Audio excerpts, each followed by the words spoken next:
Now, the Princess of Wales's uncle, Gary Goldsmith, is rumoured to be joining the cast of Celebrity Big Brother, which starts tonight. It's still going.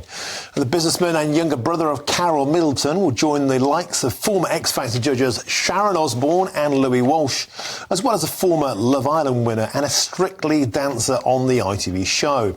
Well, according to The Sun, Kate's family are not at all happy that he's participating in the show, and he's been read the Riot Act. And this comes as the princess remains out of the public eye following that abdominal surgery back in January. Well, I'm joined now by the former BBC Royal correspondent, Jennie Bond. Jennie, welcome to the show. Always an absolute pleasure.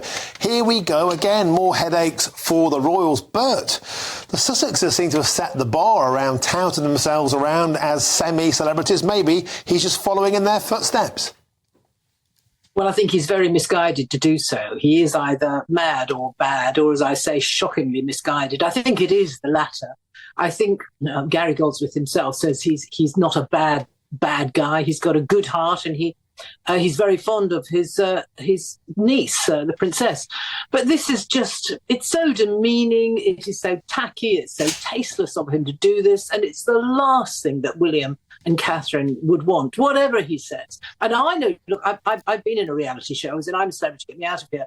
And I was in that jungle for nearly 3 weeks. And I know, even as a professional broadcaster, there are moments when you forget just a little bit that the cameras are rolling and that whatever you say can go out to millions of people.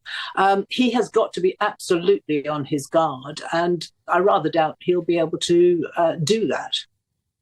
And I think these days they don't give them booze in there, do they? So he'll have that at least on his side. But let's face it, he's in there because they want some sort of gossip or dirt to be dished on the Royals. Well, they certainly want him to, yes, they want him to sing like a canary, I suppose. But I don't think he's going to do that. I just think there might be moments when his judgment lapses. Well, I think he's had a big lapse of judgment in even going in the house. I cannot see any good is going to come out of it. He's clearly fallen out with his sister, Carol Middleton, over this. I think the whole family is furious with him. And why is he doing it? The man is a millionaire. He has everything he wants, one assumes, in life. Is he craving some kind of celebrity? This is Celebrity Big Brother. Well, his only claim to fame is the fact that his niece is a future queen. And that's quite a claim, I have to say. But does that make him a celebrity? I really don't know.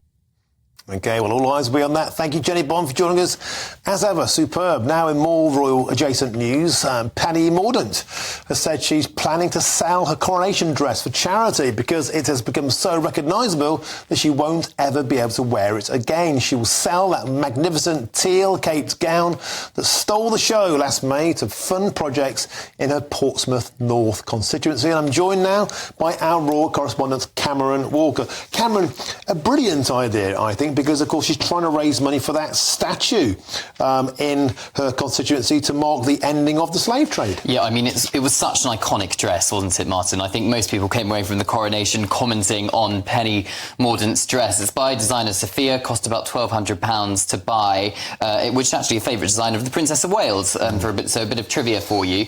But yes, as you said, Penny Mordaunt, president of the Privy Council, has now decided to sell the dress to fund projects in her constituency.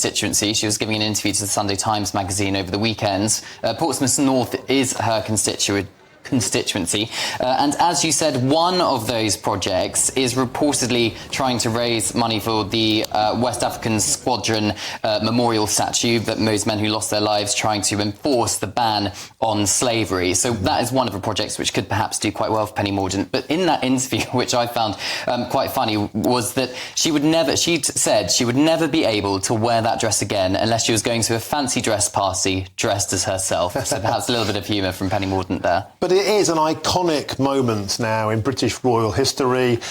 In many senses, Cameron, it's up there with some of the greatest pieces that Princess Diana used to wear. Yeah, exactly. And the fact that she was holding a 3.6 kilogram sword of state at the same time, I think perhaps spoke volumes. Traditionally, the Lord President of the Privy Council would be wearing these robes for the coronation, but they were designed for a man because, of course, traditionally, it would not be a woman in that role, and Penny Mordaunt was the first.